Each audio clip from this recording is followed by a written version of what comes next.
What up? And we're back. Back as always coming back.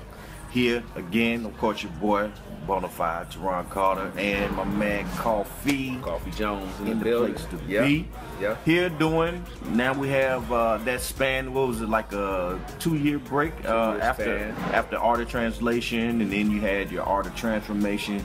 Now we're moving into Dichotomy A and B. Man, so which were definitely, I love. Those are two of my favorite records, and that's because I think we pretty much, we really did those two records top to bottom. Like, it was all us. We were the producers, Start to finish. And we negotiated everything. the terms and everything. That was actually our real introduction into the music business. Yeah. Learning, when our deal was up, how to go in and, okay, well, we would like for it to be a little more different this time. We'd like to benefit a little more than we did last time, dealing with the label and stuff. And everything was great. It was cool. It was cordial. But, it was a process. So, it definitely took a lot of patience.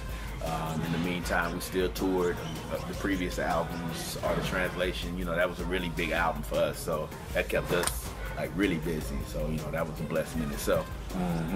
Oh yeah, man. Working on that record, it was a 24-hour process, man. It was over in the studio with myself and Cough, of course, and Jay Mumbles, our man Jay Mumbles and MIA. Shout out to Jay Mumbles.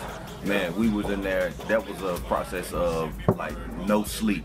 24 hours. It was like we were in the studio, from morning until the next morning.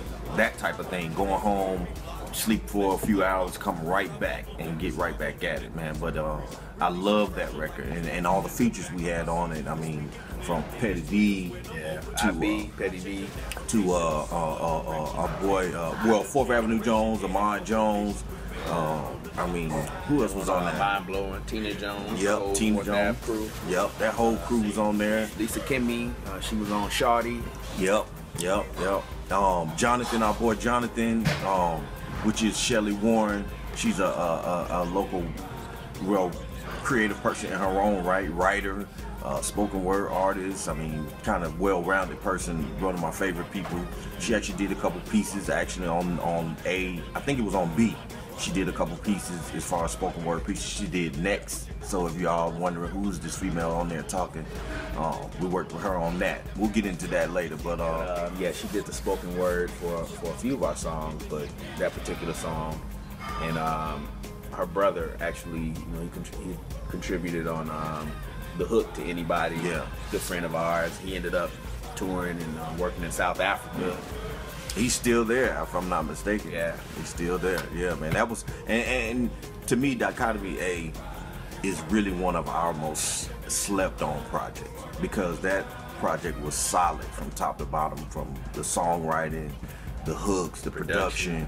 It was really solid, and it really didn't get the attention that we wanted it to get. Dichotomy B to me actually got more attention. But to me, Dichotomy A, in my own opinion, is the better record as far as that goes. But the reality is we did that. We really did that. It was really, Dichotomy A really was where we were shooting for like one album, but then it turned into two. Yeah, it turned into two because we just kept coming up with different songs and kept piling on top. And so, but yeah, with Anybody, that to me today, that song, if you put it on, it still will have the same impact that it had when it came out. Against anything, I would put that up against anything right now on the radio. Still a banger, Oh yeah. Get Down, you ain't gonna find nothing more smoother than that joint, Nah, man. And not many people were even doing joints like that. More, smooth, like jazzy, but really more soulful. It was really kind of like almost like a neo soul feel. Get Down was. That was just that was a crowd pleaser too. Yeah. When we would perform it, people really loved it. They really liked it. Right. Hidden Curves. That was a special moment because we filmed that video in Vegas. Actually, we were on tour. We were on the C-Spot Rock tour at that time, and that's when we had the bus. That was bus with the spinners. Had bus with spinners. Put it on y'all. Yeah, and you ain't never seen that. You ain't seen it since. When we did it we came out big. We wanted to do something different. We was like, we're gonna throw spinners on this mug, and that's what we did, man. And to this day, people still talk about the spinners. And we even had medallions. We even had necklaces with medallions that had spinners on them, especially when we perform. I mean, we just took it to the next level, man. And it was fun filming in Vegas, man. We was, I mean, that was I mean, riding in that old caddy. I think it was red. It's like a '76 caddy or something like that. Something like that. But that was, man, we had a ball filming that, man. It was cool being out on the strip and even in the desert. We was actually in the desert when we filmed that, the bus scenes, standing next to the bus. I mean, just that whole process, even that, man, that was work, because we were trying to figure out, oh man, we got to do a video. How we're gonna do it? We're gonna be out on tour for a minute. So we was like, let's just do it out on the road. We got it worked out with Goatee, and I mean, we made it happen. So. And now it's more common to see videos like that. Yeah. That's what fans and people want to see. They want to see what the life is like on the road, and they want to see you having fun and running around in your different environments. So now it's more common. When we did it, it was like it's a little more underground. Right. It was underground, but it was big. It was bigger than underground, but it wasn't more underground when we did that. Where Are You Going? On that? Yeah, Where Are You Going? To me, one of the most banging songs we ever did. We had Rebecca Covington featured on that. She went to Belmont University, but yeah, she's like doing her thing on Broadway now. She's starring in a Motown musical, one of the biggest musicals on Broadway right now. So so we were blessed to have her, longtime friend of ours. Well, at that time, we had developed a great relationship with Goatee. They had a great machine in place, and I know now it's easier to do the whole independent thing, but at that time it was like, I mean, based on where we were at in our careers, we needed a machine. We needed budgets and financing to get to the bigger picture. And it was just like, the whole Goatee slogan was, it's a family thing, and it really was like that. I mean, we had our great times and we had our arguments here and there, but for the most part, it was like, at the end of the day, everybody genuinely cared about each other. So all of that was taken into account, even in doing business. It was like, we weren't looked at as a product or a dollar sign, and vice versa.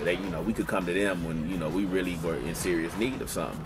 And outside of the traditional paperwork that had to be done, it was like, nah, y'all, I see there's a genuine need here, so I'm gonna help. I'm gonna help that out. So, and when you operate like that with people, man, you gain each other's trust, and then it's like, at the end of the day, we ain't finna run off and pull a jack leg and do something dirty to get over on them, right? And vice versa. And we were fortunate enough to have a scenario like that in the music business, man. We've heard every horror story you can imagine, from other acts, platinum acts, to groups who didn't make it, man. There's just not, there's no connection at all. It's just literally, you are a figure on a piece of paper. And anything outside of that paper, you can forget it. So we were just blessed to get into the business a little more organically. We didn't pass out demos. We didn't perform at showcases and do all this stuff. I mean, we had an opportunity that was presented to us, to somebody we saw as a mentor and a friend in Toby Mac, and the rest is history. Right. So nothing was traditional about the GRITS route and how we came to be. Right. We literally worked out studio time. Here's a calendar. We have 30 days or however many days, 60 days to get this record done. And we literally went in with producers, engineers, and start to finish happened first day in the studio. Making beats and everything. I mean, I'm talking, even them making beats. It wasn't like we had 30 tracks we were writing to and now let's go record them. It wasn't none of that. It was literally like, these guys knew what they were doing when it came to production. We knew what we were doing when it came to the writing.